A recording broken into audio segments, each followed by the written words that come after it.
Bom, gente, boa noite. Meu nome é Nívia Guirra. Vamos retomar o conteúdo do direito previdenciário. Falar mais sobre benefício. Ainda não acabou. Olha como o plano de benefícios é grande, né? Então, a gente ainda está aqui para ver um monte. Deixa eu adiantar. Chegamos praticamente à metade, né? Do nosso conteúdo. 214 slides. Já com o material que acrescentou. Pronto, exatamente. Então, na aula passada, a gente falou de aposentadoria por tempo de contribuição e aposentadoria por tempo de serviço. Por tempo de serviço até a emenda constitucional 20 de 98, por tempo de contribuição após. Por tempo de serviço, 30 anos homem, 25 mulher com proventos proporcionais, 6% a cada ano, até o limite de 100%. Proventos, depois da emenda constitucional 20 de 98, a aposentadoria por proventos proporcionais foi extinta, só se aplicando para quem já era afiliado na data da publicação da emenda constitucional. Para esses que já eram filiados, que ainda não possuíam 25 mulher ou 30 homens, terá que cumprir o pedágio, né? 40% do que falta. Caso fosse professor, 17% mulher, 20% homem. De pedágio para cumprir, para conseguir se aposentar com proventos proporcionais. Do que falta, né? Para quem não era afiliado, extingue-se e nós só temos a aposentadoria por tempo de contribuição. Que aposentadoria é essa? 35 anos homem, 30 anos mulher, é o que está em vigor hoje. Né? Não tem mais coeficiente de aposentadoria, é sempre 100%. Coeficiente só existia na proporcional. Tá? Na aposentadoria integral, na aposentadoria proporcional também temos a idade, 48 anos mulher, 53 anos homem. Então o requisito é idade, tempo de contribuição e pedágio, cumprimento do tempo excedente. São os 3 requisitos. No caso da aposentadoria integral, apenas o requisito do tempo. 30 anos mulher, 35 anos homem, não há requisito de idade, não há requisito de pedágio. Tá? Embora quem vá ler a emenda constitucional vai ver lá que tem 20% de pedágio. Mas não foi recepcionada a Constituição ou o Supremo Tribunal Federal que não entende que não entrou em vigor essa previsão, porque é muito danosa em relação ao que a legislação previa, tá? Então, não se aplica. Nós vimos também a aposentadoria especial, que é devida às pessoas que estão sujeitas a riscos graves, não são riscos médios, são riscos sérios, digamos assim, não é médio, quer dizer, não são riscos leves, são riscos sérios, importantes, químicos, físicos, biológicos. Se o risco for muito danoso, podem se aposentar aos 15 anos, se for médio, aos 20, se for leve, não é leve, mas assim, não tão danoso quanto os outros, 25 anos. A partir de 1997, é obrigatória a apresentação dos documentos para a prova da efetiva exposição. Antes de 97, nós temos 2 situações. O enquadramento profissional, se a pessoa exerce a atividade que já é prevista como especial, ela vai ter direito a esse enquadramento. Se a pessoa não exerce, mas tem algum agente, ela teria que apresentar de qualquer forma documentação. Tá? Mas havia a possibilidade apenas pela profissão de já ter enquadramento especial. A partir de 97, para o INSS, 95, para a Justiça, 97. O enquadramento pode ser feito profissional. A lei é de 97, mas ela é 95, mas ela só foi regulamentada em 97. Pois bem, a aposentadoria especial, ela é devida para homem ou para mulher, não há redução pelo critério feminino, mas há uma possibilidade de cancelamento. Se o segurado retorna à atividade especial, após a concessão da aposentadoria especial, essa aposentadoria ela é cancelada, automaticamente cancelada. Tá? Então, esse indivíduo ele pode voltar ao trabalho, mas não em atividade especial. O coeficiente é 100%, não incide fator previdenciário. Essas são as características básicas da aposentadoria especial. E nós vimos também a aposentadoria do portador de deficiência. consideradas por algum como uma aposentadoria especial do portador de deficiência, né? Que está prevista na Constituição junto ali com a aposentadoria especial, que é a possibilidade de redução tanto da idade como do tempo de contribuição para a pessoa que possui uma deficiência que lhe impeça de atuar em igualdade com as outras pessoas, né? Tanto na vida social como na vida laboral.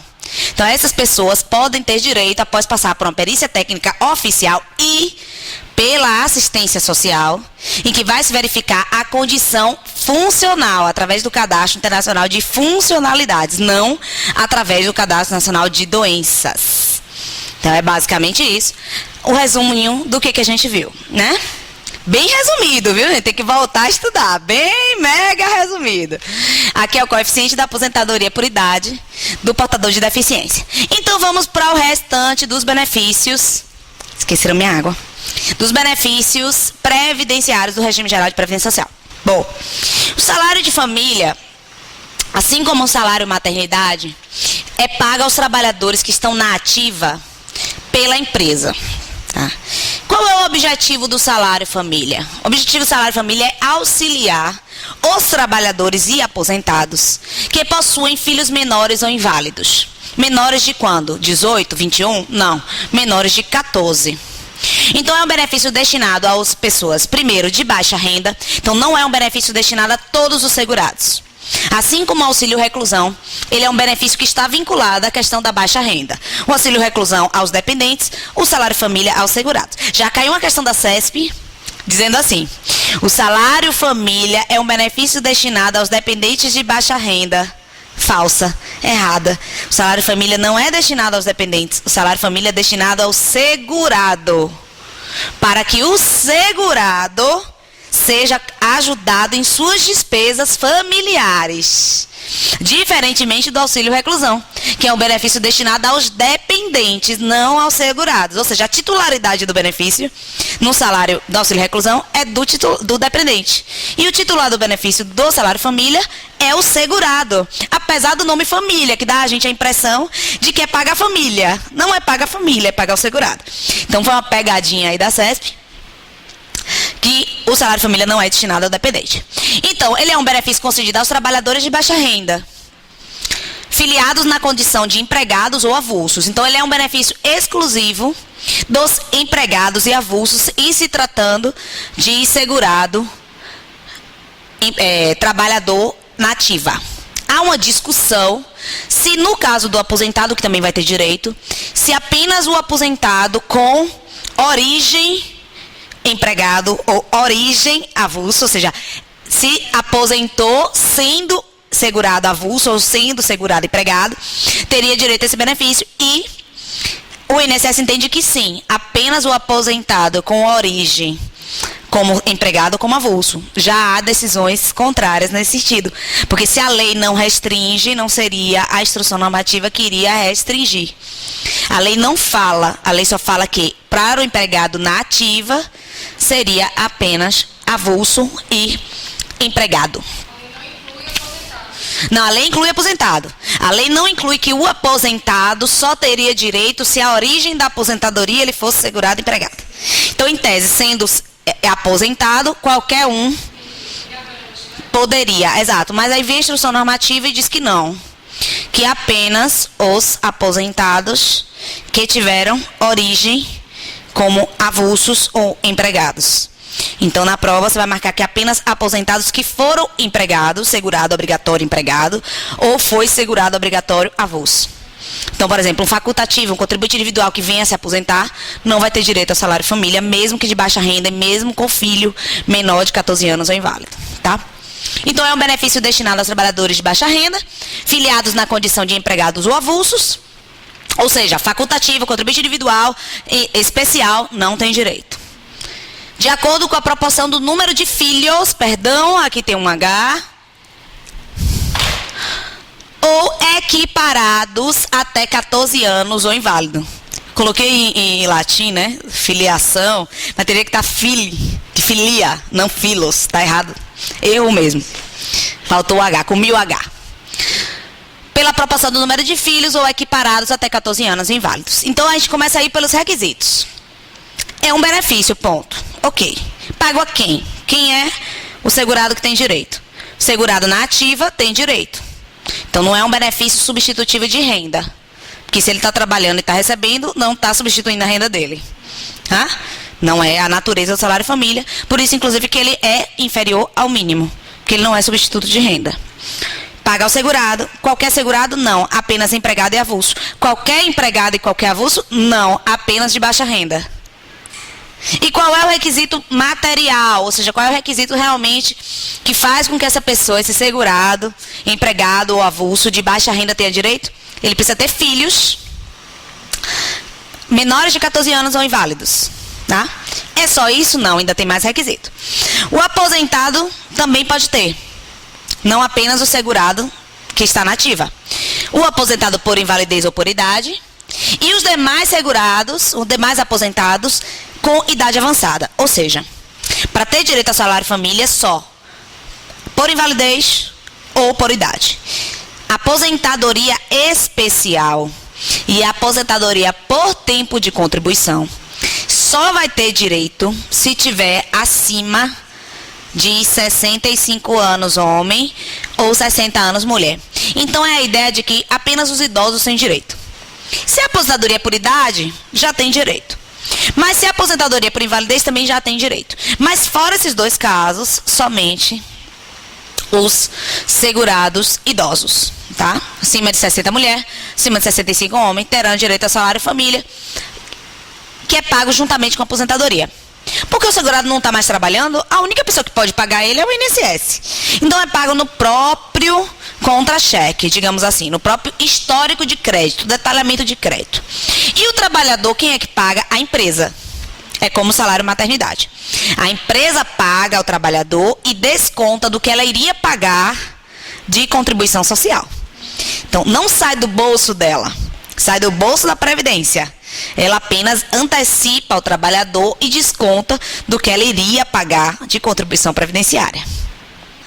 Na verdade, é uma forma que o INSS encontrou econômica, extremamente econômica. Porque imagine que você não precisa não precisa criar toda a estrutura da Previdência para pagar essas pessoas. Isso sai muito barato, essa relação, essa previsão legal de pagamento pela empresa. A possibilidade do controle, porque as empresas é que são responsáveis por correr. Eu não acho que evita fraude, nem diminui fraude, não. Eu acho que é uma questão mesmo de economia monetária. Porque você pensa o seguinte: a empresa não ganha nada com o benefício. Então também, se quiser fraudar, entendeu? Se a empresa quiser dizer, por exemplo, que todos os benefícios dela, os empregados dela, recebem salário família, e ao invés de pagar o funcionário, ficar com ela, aí só com a fiscalização do trabalho, para verificar, entendeu? Então, assim, a fraude, ela vai sempre existir. Contra a fraude, não há como você acabar com a fraude. Nos países mais desenvolvidos do mundo, tem fraude. Com os sistemas mais sofisticados de controle e fiscalização, tem fraude. O que cabe ao poder público é a fiscalização. Então, a fiscalização tem que ser efetiva, para que diminua esse risco de fraude. O que eu acho que acontece aqui é o seguinte, que é como acontece no salário maternidade. Para a autarquia, para o INSS, da forma que foi prevista esse pagamento, é muito vantajoso. Porque toda a parte estrutural de pagamento, de colher os documentos, do processamento, esse processamento se dá dentro das empresas. Não se dá nas agências. Então, sai muito barato, né? Bom, vinculados se eram segurados ou avulsos, como eu falei. Os aposentados só vão ter direito para o INSS se eles foram, no passado, empregados ou avulsos. Se eles foram contribuinte individual, facultativo ou especial, não vão ter direito.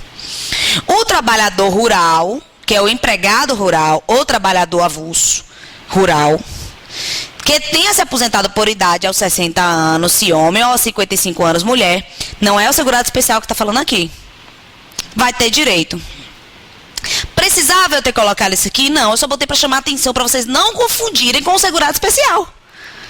Porque pode vir uma questão, o trabalhador rural tem direito ao salário família, você dizer não, porque o trabalhador rural é segurado especial, e o segurado especial não tem direito ao salário família, não é o caso, só o empregado e o avulso, não.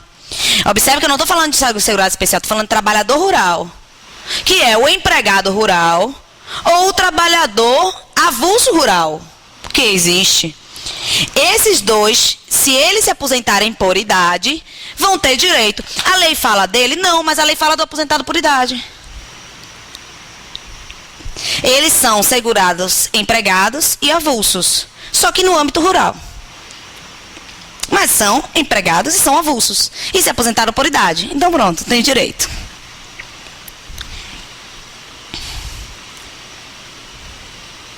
Bom, essa portaria que vocês têm aí é antiga. Então aproveita, passa um lapisinho.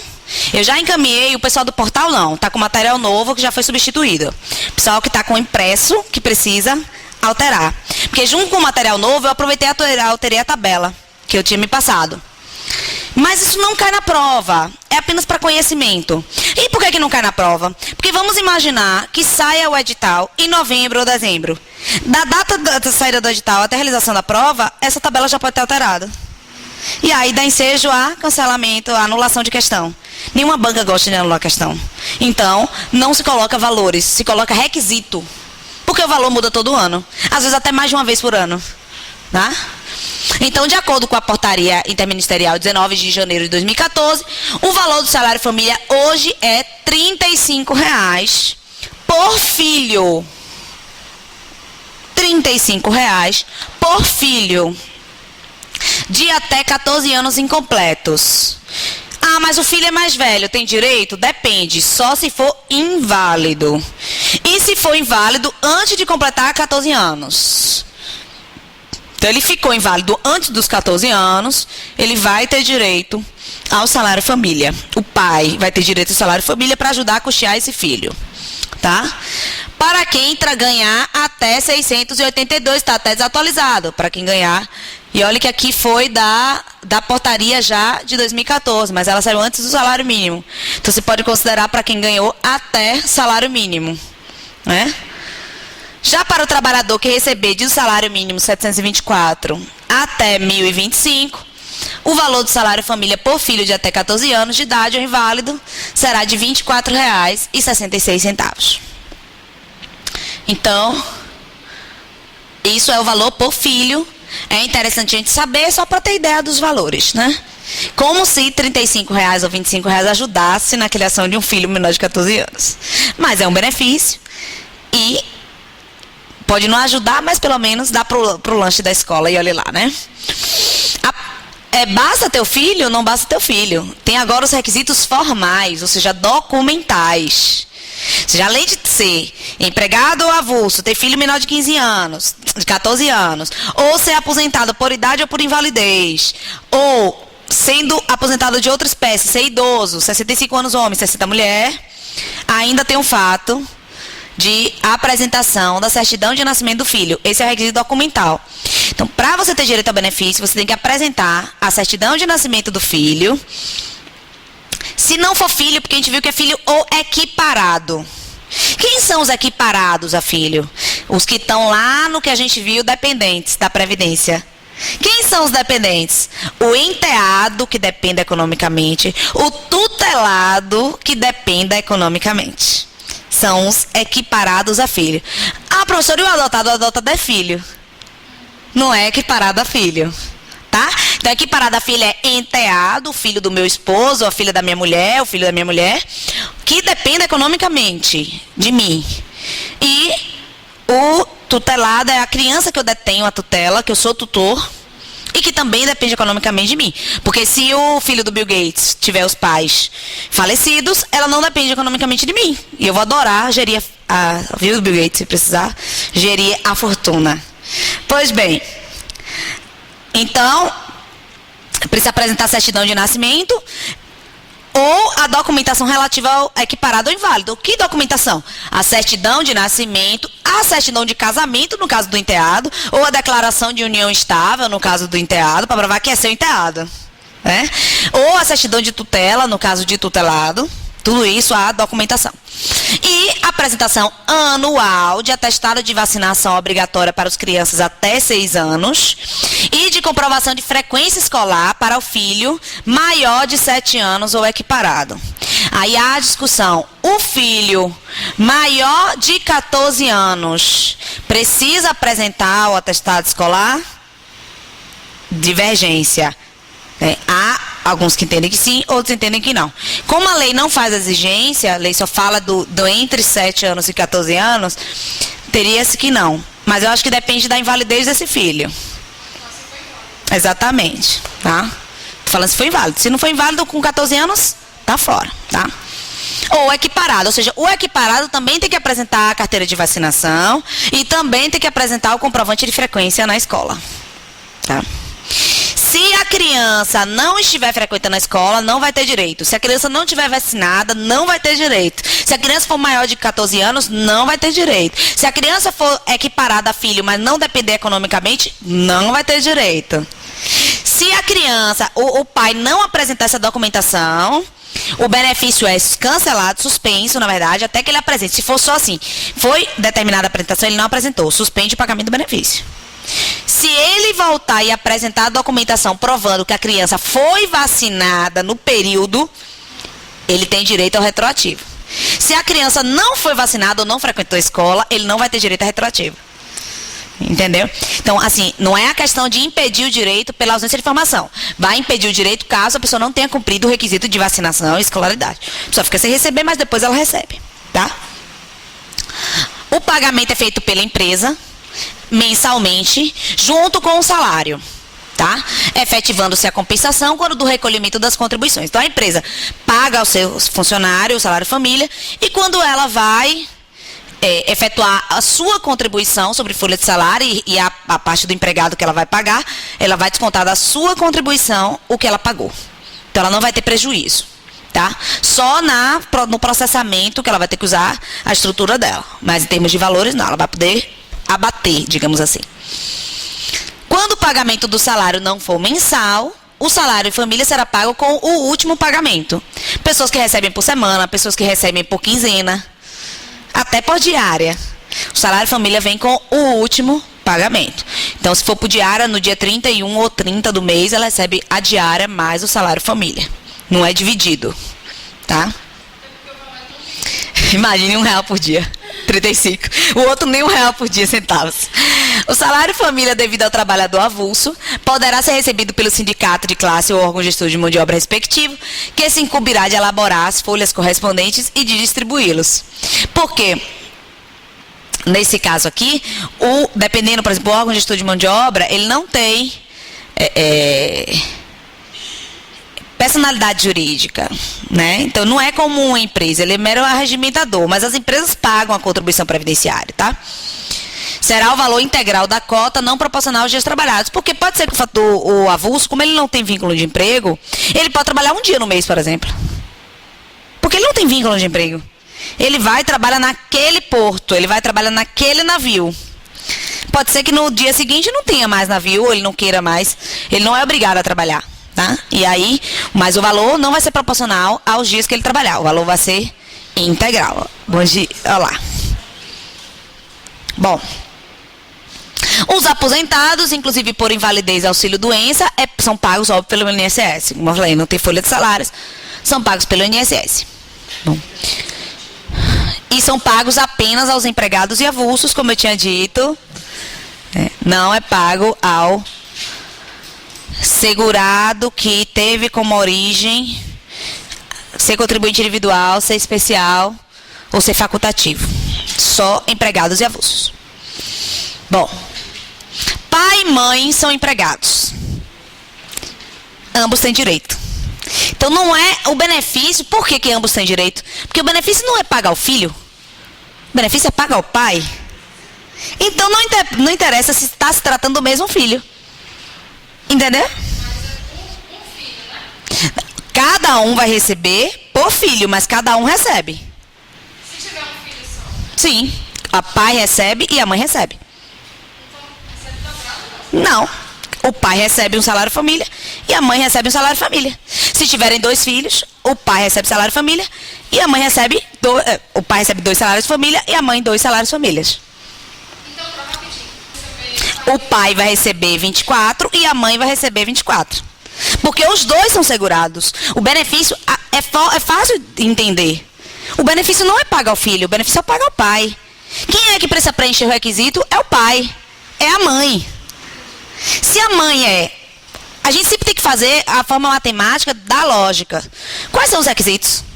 Ser empregado ou ser avulso. O pai e a mãe são os dois, empregados e avulsos. Ou avulsos. Tem filhos menores? Os dois têm filhos menores. Ou inválidos. Os dois comprovaram estar vacinando e estar na escola. Os dois comprovaram que são de baixa renda. Acabou. Se o pai é falecido, a mãe vai receber Exatamente. E a criança vai receber junto com a mãe a pensão por morte. Se o pai era assegurado. Pronto. As cotas do salário família pagas pela empresa deverão ser deduzidas quando do recolhimento das contribuições sobre folha de salário, nós já falamos. Essa é a forma que a empresa compensa o que ela está pagando. Bom, o artigo 70 diz o seguinte, da Lei 8.213. A cota do salário família não será incorporada para qualquer efeito ao salário ou ao benefício. O salário família não tem natureza salarial, embora tenha esse nome. É como se fosse uma ajuda de custo. É como se fosse uma indenização. Então, ele não é somado ao salário para efeito de concessão do benefício. Uma pessoa que recebe R$ 724 por mês de salário, na hora que ela for se aposentar, o salário que vai ser considerado é 724. Então, uma pessoa que recebe 724, ela vai ter direito a um benefício calculado com base nesse salário de contribuição de 724. Não no 724 mais 35. Entenderam? Não incorpora no salário para efeito de benefício. Ok? Mas o auxílio acidente incorpora. Por quê? Porque há previsão legal de incorporação do auxílio acidente. O salário família não. Ele é pago à parte. Suspensão do benefício. Ele é um benefício indefinido para o resto da vida? Não é. Primeiro porque depende da idade da criança. Se a criança tem uma idade avançada, o pai não vai ter direito. Se a criança não foi válida, o pai cessa com 14 anos. Se o pai não for baixa renda, cessa. Se mudar a renda do pai, cessa.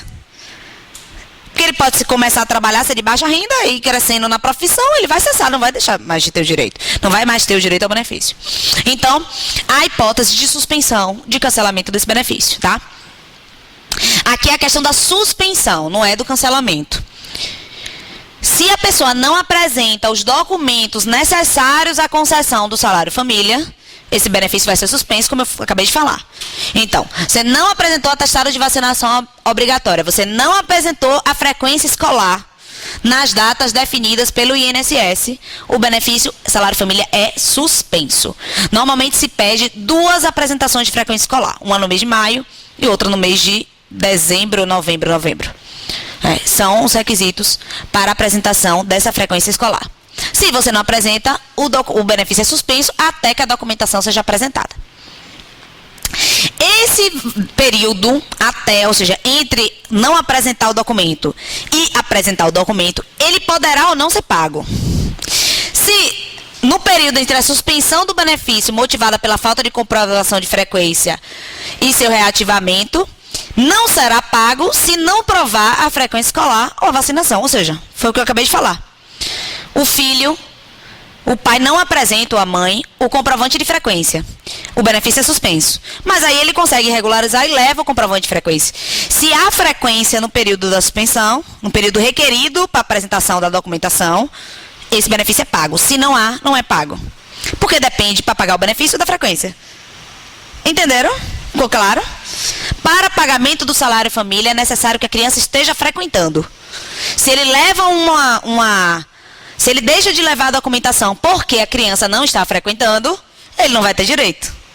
Mas se depois ele leva a documentação provando que a criança estava frequentando, ele recebe as parcelas do benefício que foram suspensas. Acho que ficou mais claro agora, né?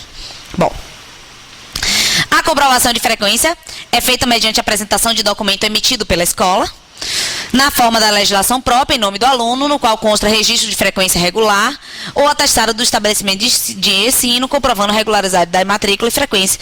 Aí as escolas já têm um modelo padrão que elas fornecem aos pais para comprovar a frequência da criança, né? A mesma coisa, a vacinação, que é comprovada pela caderneta de vacinação da criança. Isso são as hipóteses de suspensão.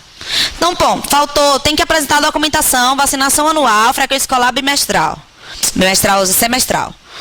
Não apresentou, suspende. Mas também pode cessar. Quais são as hipóteses de cessação? Bom, o direito ao salário família cessa imediatamente. Então, acaba o direito, não tem mais o direito ao benefício. Por morte do filho. Morreu o filho, acabou a razão de ser do benefício, que é ajuda no custeio do filho. A contar do mês seguinte ao do óbito. Quando o filho ou equiparado comportar 14 anos, salvo inválido. A contar do mês seguinte, à data do aniversário de 14 anos. Já não é mais devido o benefício. Pela recuperação da capacidade do filho ou equiparado inválido, a contar do mês seguinte ao da cessação de incapacidade, ou pelo desemprego.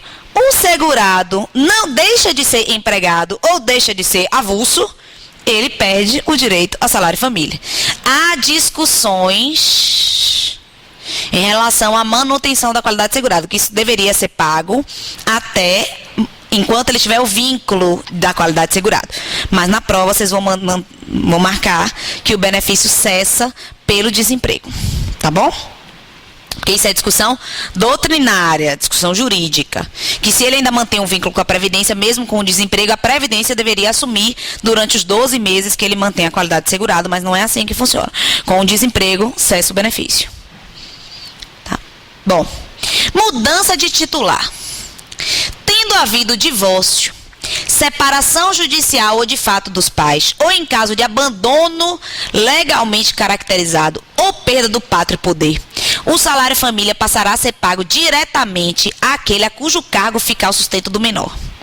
O que a lei quis dizer com isso? Ele quis dizer o seguinte: a razão de ser do salário família é o custeio das despesas do filho menor de 14 anos ou inválido. Essa é a razão de ser. Se esse filho não está sendo mais custeado pelo pai, o pai não deve ser o recebedor desse benefício. Da mesma forma que a gente vê o pagamento, por exemplo, de pensão alimentícia sendo descontada diretamente do contra-cheque, nada obsta que esse benefício seja pago a outra pessoa, que não seja o pai, embora está vinculado à permanência do pai enquanto empregado. Ou avulso, que são os que têm direito. Mas então, se tendo havido divórcio, separação judicial, abandono do incapaz, perda do pátrio poder, a titularidade desse benefício paga, ou seja, o pagamento desse benefício vai para o outro que assumiu esse encargo, que não o pai. Então, o pai não recebe mais. Quem recebe é a pessoa que agora está responsável pela criança. Ok? Há também uma discussão de que se esse pai tem guarda compartilhada, se esse pai paga a pensão alimentícia, ele ainda assim deveria ser o recebedor do benefício. Mas isso também é discussão jurídico-doutrinária, né? Jurisprudencial e doutrinária. Não é o que está previsto na lei. A lei diz que em caso de divórcio, separação, abandono do incapaz, perda do pátrio poder, cessa para ele, vai ser pago a quem está responsável pela criança. Bom, observações gerais sobre o salário família. Para efeito de concessão e manutenção do salário família, o segurado deverá firmar termo de responsabilidade, no qual se comprometa a comunicar à empresa ou instituto qualquer fato ou circunstância que determine a perda do direito, ficando sujeito, em caso de não cumprimento, a sanções penais e trabalhistas. Que tipo de fato? Cessação da incapacidade, morte do menor.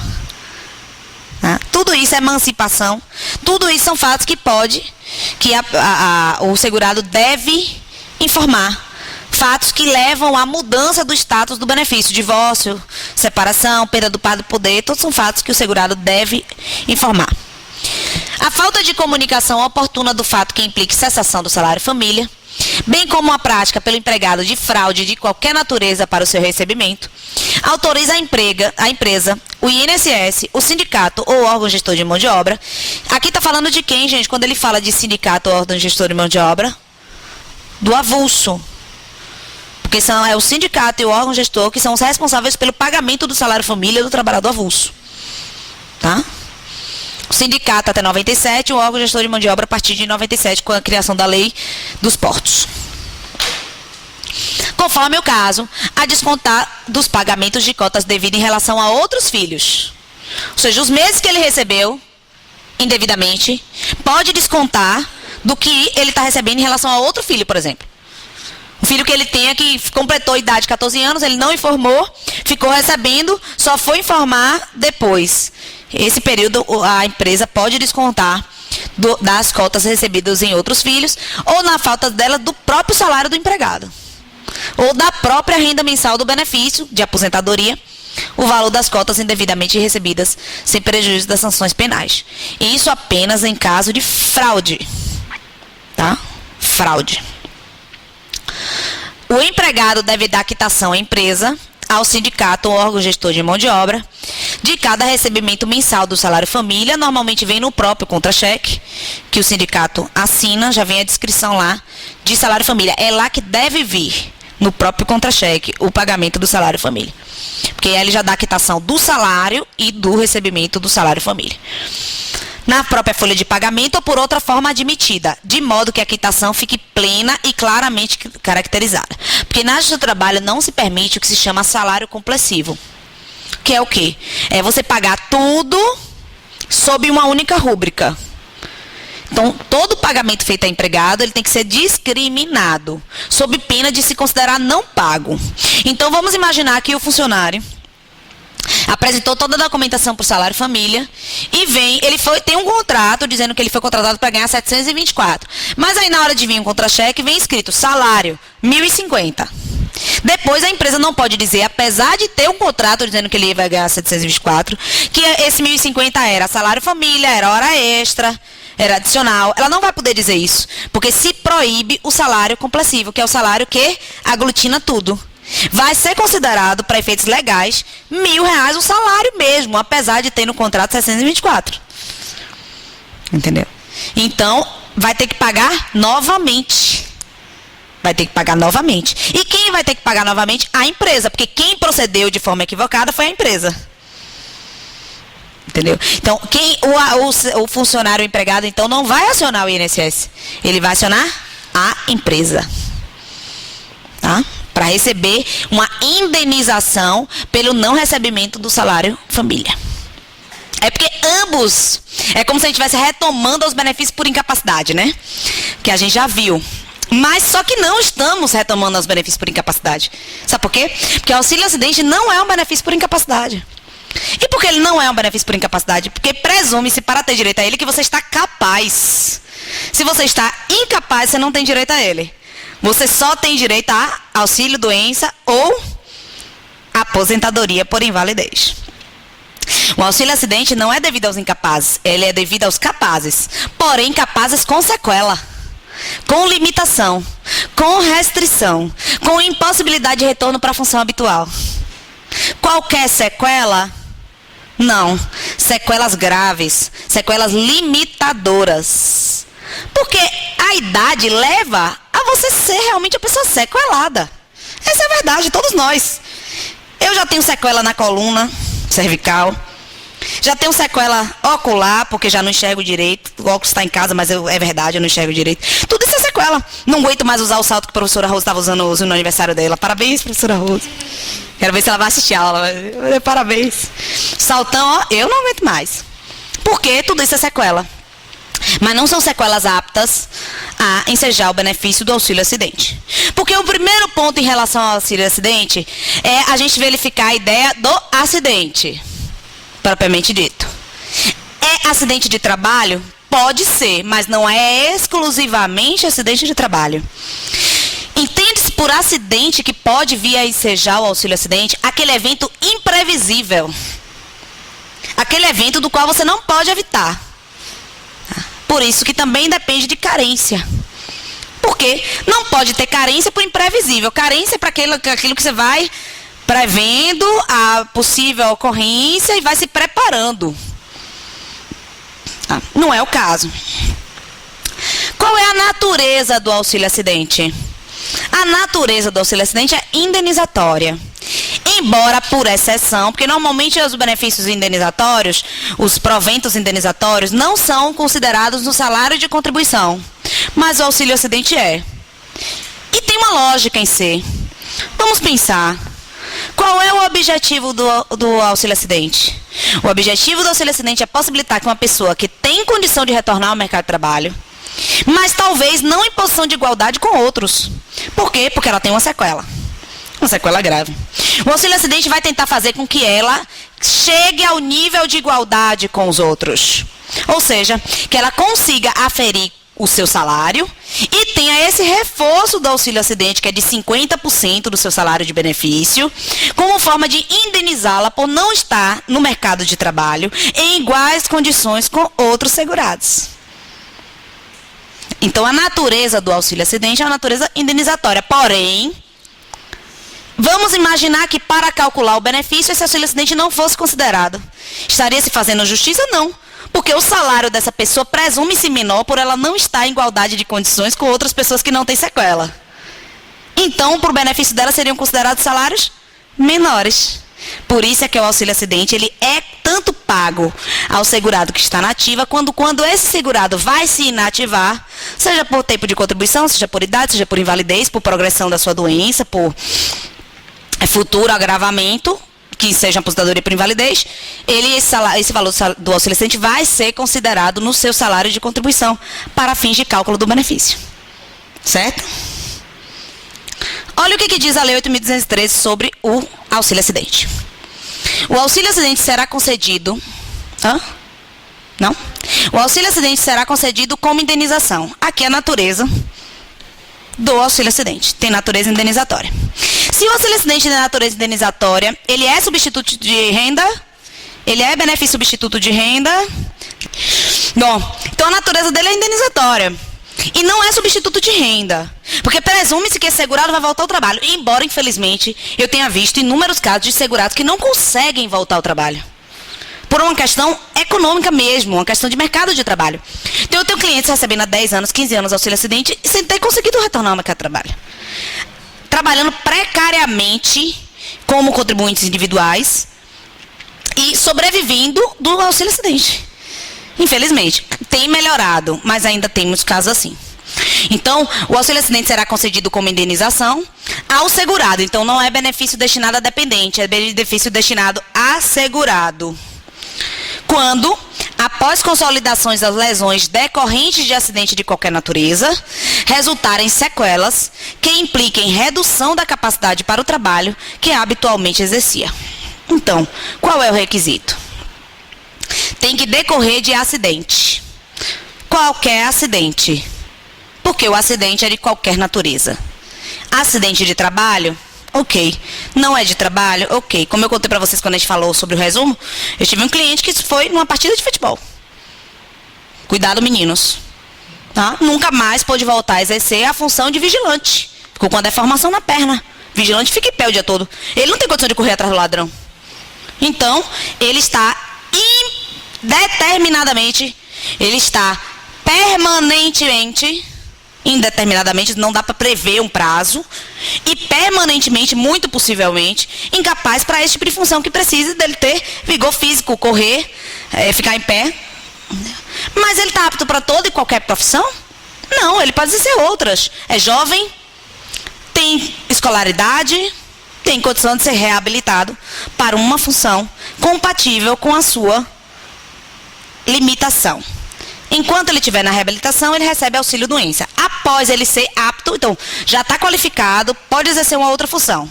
Ok? A partir de agora, você recebe o certificado de reabilitação, está reabilitado e ingressa no auxílio acidente no dia posterior à cessação do auxílio doença. E ele recebe por quanto tempo? É vitalício. Só é cessado pela concessão de outro benefício, substituto de renda. Só é cessado com aposentadoria por tempo de contribuição, por idade ou por invalidez ou auxílio-doença. Tá? E é utilizado no cálculo desses benefícios todos. Tá? O auxílio-acidente, ele necessita da redução da capacidade.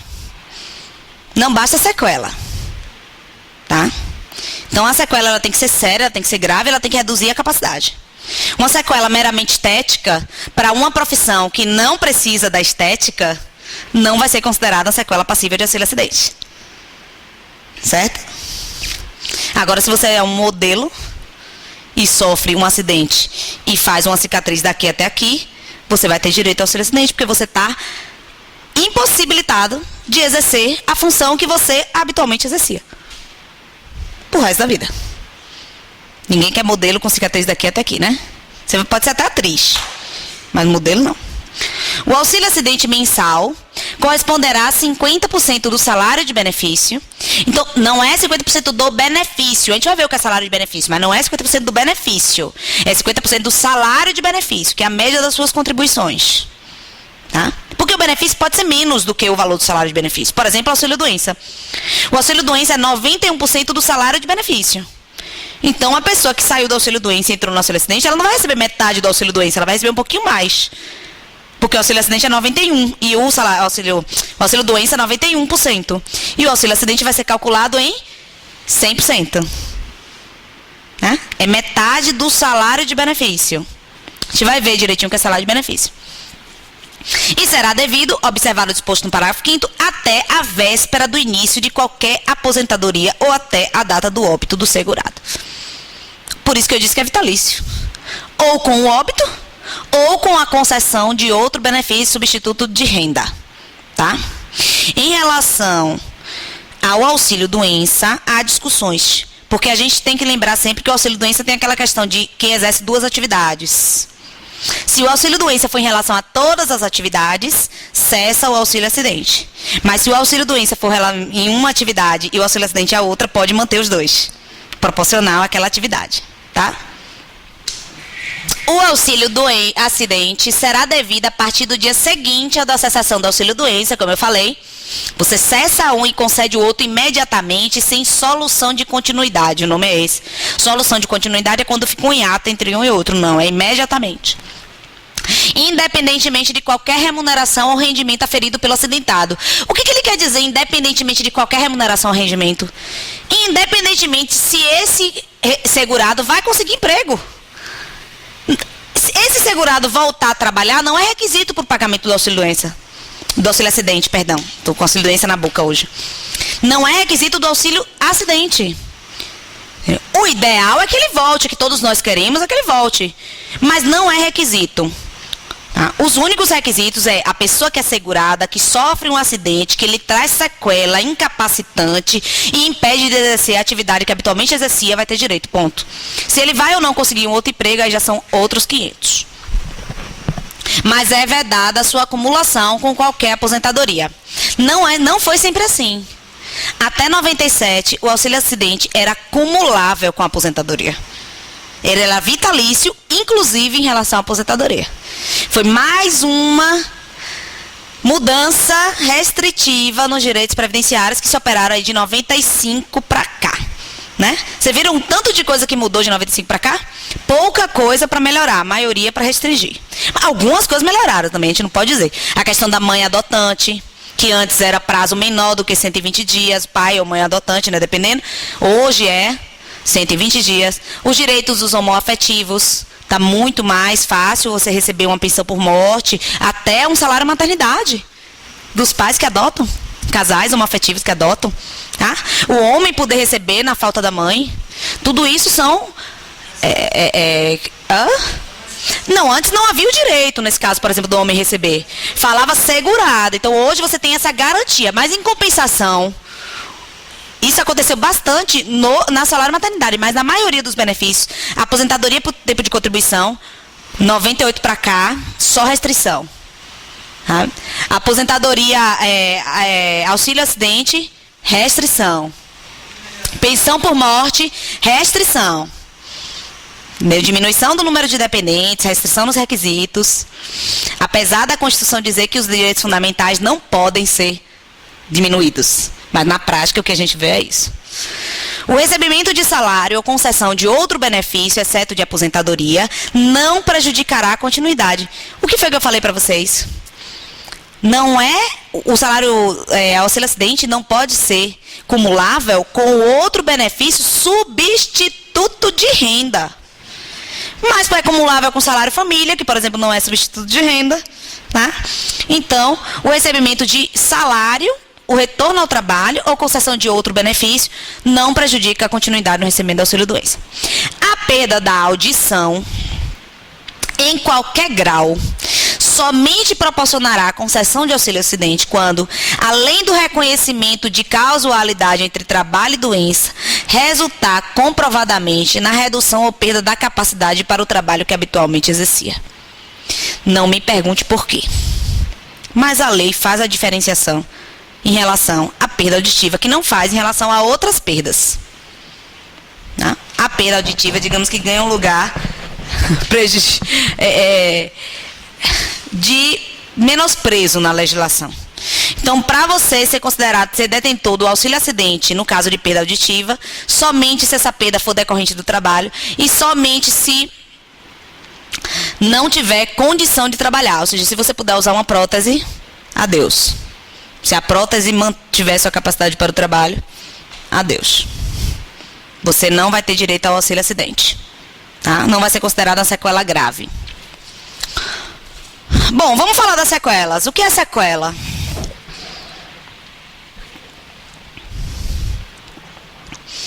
Bom, sequela é aquela que reduz a capacidade. Eu tenho um cliente que ele trabalhava tirando mala de coisa, um dia ele abriu do avião, abriu um daqueles compartimentos e bagagem caiu nele, quebrou o nariz, ele ficou com o nariz torto. Não é sequela. Não é sequela. Ficou horrível. Foi um acidente. Mas não é sequela. Entendeu? Não é sequela. Porque não incapacitou para o trabalho. Ele continuou tirando mala de dentro do avião, limpando as poltronas. Ele só deixou de conquistar as aeromoças. Não é sequela. Parece. Para ele deve ter sido a pior das sequelas. Né? Mas para a legislação previdenciária não é sequela. Tá? Redução da capacidade para o trabalho que habitualmente exercia e exija mais esforço para o desempenho da mesma atividade que exerciam à época do acidente. Ou seja, às vezes você impede de exercer. Mas às vezes não é que impede, mas dificulta de sobremaneira. Agora não é qualquer dificuldade. Tem que ser uma dificuldade séria, uma dificuldade relevante, né? Então, exige mais esforço para o desempenho da mesma atividade que exercia na época do acidente. Impossibilidade de desempenho da atividade que exercia à época do acidente, porém permite o desempenho de outra, após processo de reabilitação profissional, nos casos indicados pela perícia médica do INSS. Tudo isso aqui é sequela. Tá? A sequela ela pode reduzir sua capacidade, ela pode, mesmo sem reduzir totalmente, ela pode exigir maior esforço na execução das suas tarefas, ou ela pode simplesmente impedir de você realizar as tarefas que você exercia. Nos 3 casos vai ser sequela. Nos 3 casos tem que ser sequela importante. Porque quando a gente pensa em exigir esforço, não é qualquer esforço, é realmente um esforço significativo. Tá? Alguns chamam de sequela grave. Tá. Não dará ensejo ao benefício. Danos funcionais ou redução da capacidade funcional sem repercussão na capacidade laborativa.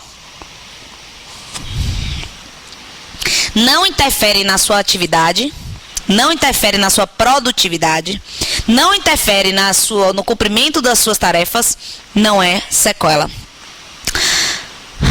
Mudança de função mediante readaptação profissional promovida pela empresa como medida preventiva em decorrência de inadequação do local de trabalho. Observem, medida preventiva.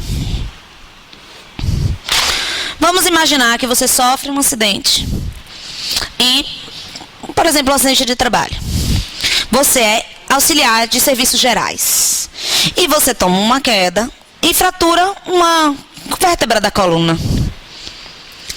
E você faz o seu tratamento e imobiliza ou não sei como é que funciona, usa aqueles coletes e tal. Eu ia contar uma história de uma amiga. Desculpe, aqui foi uma vírgula, mas uma história idiota, né? Ela resolveu pular de uma cachoeira lá no Capão. Vai saber sobre efeito de quais substâncias. Mas o fato foi que ela caiu e quando ela caiu, ela já subiu boiando. Porque o que aconteceu? Ela não bateu em lugar nenhum. Apenas a cachoeira era muito alta e quando ela caiu, ela tracionou todas as vértebras da coluna cervical dela. Então deu uma paralisia temporária. Ela levou 6 meses com aquele colete. Certo? Ok. Ela curou, tá ótima. Inclusive é servidora pública, ó. Pois bem, no caso dela, a empresa recebeu, digamos, teve alta, né? Vamos imaginar a situação. Teve alta, ou esse caso, esse exemplo que eu ia dar, que não é um exemplo real, de uma pessoa que está trabalhando e caiu, e se machucou, e foi, se tratou, e ficou boa, e teve alta. E teve alta. Se a empresa decidir, como medida preventiva, tirar ela dos serviços gerais, porque é uma atividade pesada, e colocar ela numa recepção ou numa copa, ela pode dizer, não, mas agora eu não estou exercendo mais a atividade habitual que eu exercia por conta do meu acidente. Então eu tenho direito ao auxílio acidente? Não. Medidas preventivas, readaptações, não estou falando de reabilitação, estou falando de readaptações funcionais, que a empresa promove, não dá ensejo ao auxílio acidente. A empresa não é obrigada a pagar para ver e depois tomar uma indenizatória, se a Justiça do Trabalho entender que ela foi negligente com o acidente sofrido. Entendeu? Muitas vezes o médico recomenda a mudança da função, mas não porque a pessoa não pode exercer, mas como medida preventiva. E não vai ser o caso de auxílio acidente. Entenderam?